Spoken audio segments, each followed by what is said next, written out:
Movie के start होते ही हमें एक आदमी दिखाया जाता है जो कि एक बच्चे के रूम में जाता है और वो बच्चा सो रहा होता है और ये आदमी शूट करके उस बच्चे को मारने वाला होता है। मगर इससे पहले वो उस बच्चे पर गोली चलाता उस रूम का दरवाज़ा अपने आप से ही खुल जाता है। तब वो आदमी डरते डरते उसी तरफ ही गोली चला देता है। गोली की आवाज़ सुनकर वो बच्चा फ़ौरन उठ जाता है और वो आदमी बच्चे को देखकर रोने लगता है, जिससे वो बच्चे को मार ही नहीं पाता। फिर उसके बाद हमें एक ऑर्फनेज में कपल को दिखाया जाता है जिसमें वाइफ का नाम जेसी होता है और हस्बैंड का नाम मार्क होता है। वो लोग ऑर्फनेज में एक बच्चे को अडॉप्ट करने आए थे क्योंकि कुछ टाइम पहले उनका बच्चा बाथटब में डूबने की वजह से मर गया था। अपने बच्चे को खोकर वो दोनों काफ़ी दुखी थे, इसलिए उन लोगों ने डिसाइड किया था कि वो लोग एक बच्चे को अडॉप्ट कर लेंगे। ऑर्फनेज में तकरीबन उन्हें एक 8 साल के बच्चे के बारे में बताया जाता है जिसका नाम कोडी होता है और कोडी की मदर की डेथ तभी हो गई थी जब वो 3 साल का था और उसके बाद कोडी को 2 और फैमिलीज़ ने अडॉप्ट कर लिया, जिनमें एक फैमिली के लोग तो अच्छे नहीं थे जबकि दूसरी फैमिली कोडी को घर पर अकेला छोड़कर वहाँ से चली गई। कोडी की ये कहानी सुनने के बाद वो लोग उसे ही अडॉप्ट करने का फ़ैसला कर लेते हैं। यहाँ पर हम ये जान पाते हैं कि कोडी वही बच्चा है जिसे हमने मूवी की स्टार्टिंग में देखा था, यानी वो बच्चा जिसे वो आदमी शूट कर रहा था।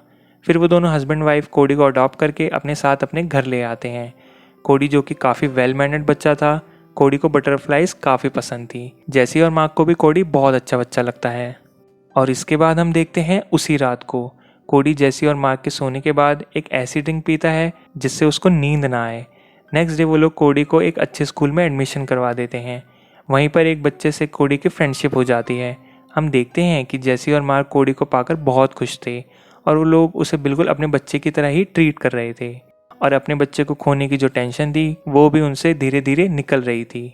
लेकिन एक रात वो ड्रिंक ना लेने की वजह से कोडी को नींद आ जाती है और तभी पूरे घर में अलग अलग तरह की डिफरेंट तरह की बटरफ्लाइज आ जाती है। अब जेसी और मार्क को तो ये बात काफ़ी अजीब लगती है, लेकिन वो लोग इस बात पर ज़्यादा ध्यान नहीं देते।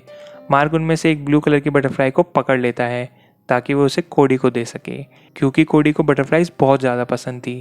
लेकिन जैसे ही कोडी की अपने रूम में आँख खुलती है तो वहाँ से सारी की सारी बटरफ्लाइज अपने आप ही गायब हो जाती है और मार्क ने कोडी के लिए जो बटरफ्लाई पकड़ी थी वो भी गायब हो जाती है। फिर अगले दिन कोडी स्कूल से अपने घर वापस आता है। तब उसे घर में उसे उन हस्बैंड वाइफ के साथ उनके बच्चे की पिक्चर नज़र आती है। ये जेसी और मार्क का वो बच्चा था जो मर चुका था। कोडी इस बच्चे के बारे में उन लोगों से पूछता है तो मार्क उसे बताता है कि ये मेरा वो बेटा है जो अब इस दुनिया में नहीं है। और उस रात कोडी एक बार फिर से सो जाता है और इस बार उन्हें बटरफ्लाई के साथ साथ उनका मरा हुआ बेटा भी नज़र आ जाता है। तब वो दोनों हस्बैंड वाइफ अपने बच्चे को देखकर काफ़ी हैरान रह जाते हैं।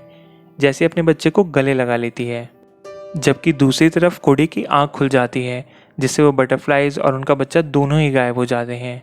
उसके बाद कोडी उन दोनों हस्बैंड वाइफ से सॉरी बोलता है कि मैंने रात को ड्रीम देखा था जो मुझे नहीं देखना चाहिए था।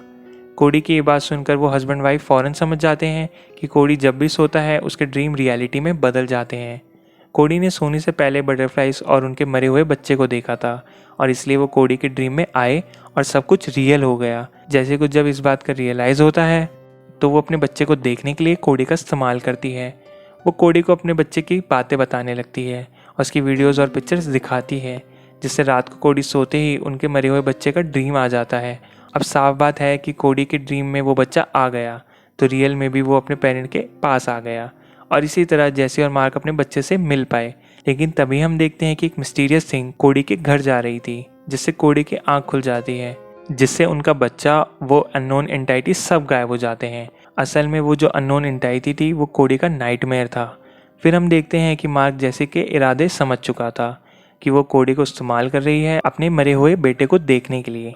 ये बात मार्क को काफ़ी बुरी लगती है। इसी वजह से वो अपने मरे हुए बच्चे की सारी पिक्चर्स और वीडियोस को रिमूव कर देता है, जिससे होगा ये कि अगली बार जैसी कोडी को यूज़ ही नहीं कर सकेगी। नेक्स्ट डे कोडी स्कूल जाता है।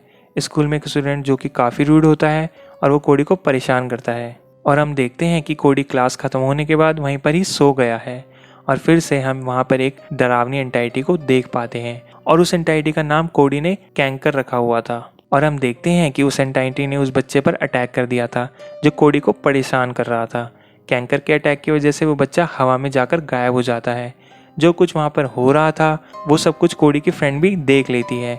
यहाँ पर हम समझ पाते हैं कि कैंकर आखिर है क्या चीज़। कैंकर असल में कोडी का नाइटमेयर है, यानी कोडी ने उसके बारे में ज़रूर सोचा होगा।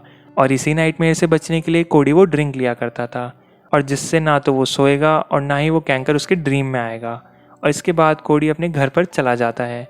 अब उस नाइटमेयर की वजह से कोडी बिल्कुल डरा हुआ होता है, और इसलिए वो डिसाइड करता है कि वो अब नहीं सोएगा। और जैसे ही नोटिस करती है कि कोडी नहीं सो रहा है, और इसलिए वो उसके दूध में सोने की मेडिसिन मिला देती है। उसे पीते ही मेडिसिन का असर होता है और कोडी ना चाहते हुए भी सो जाता है।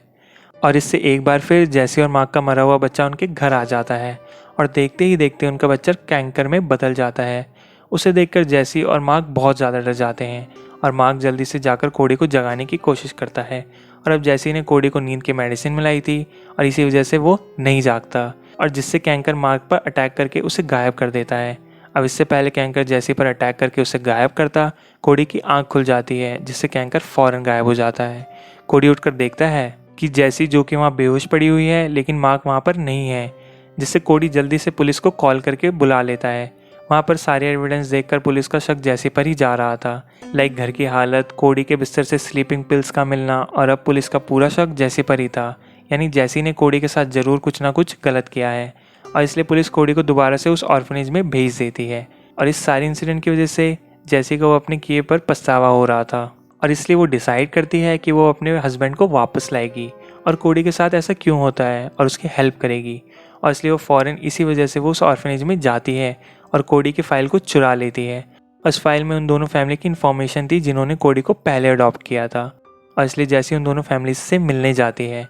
और ये वही आदमी था जिसने मूवी के स्टार्ट में ही कोडी को शूट कर कर मारने की कोशिश की थी। वो आदमी जैसी को बताता है कि कोडी के नाइटमेयर की वजह से ही मेरी वाइफ भी गायब हो गई है। मैंने अपनी वाइफ को ढूंढने की काफ़ी कोशिश की, लेकिन वो वापस नहीं आई। और वो कहता है कि मैंने कोडी को मारने की कोशिश भी की थी, लेकिन कोडी जो कि एक बच्चा है, मासूम है और इनोसेंट है, इसलिए मैंने कोडी को नहीं मारा। उसके बाद जैसे एक हॉस्पिटल में जाती है जहाँ पर कोडी की मदर की डेथ हुई थी। वहाँ पर जैसे कि जाने का मकसद ये था ताकि वो कोडी के बारे में और ज़्यादा इन्फॉर्मेशन ले सके।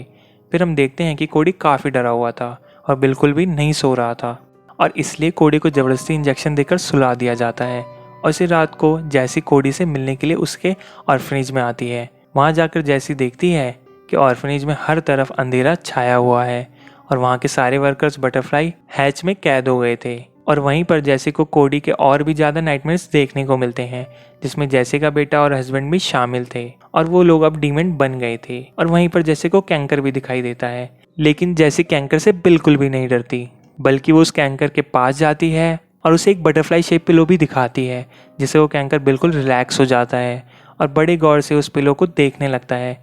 तब जैसे उस कैंकर को हक कर लेती है, और वो कैंकर धीरे धीरे कोडी के रूप में आने लगता है, और फिर देखते ही देखते गायब भी हो जाता है। फिर जैसे सोते हुए कोडी को ही अपने साथ ही ले जाने लगती है, और अब कोडी के नाइटमेयर अच्छे ड्रीम में बदल जाते हैं।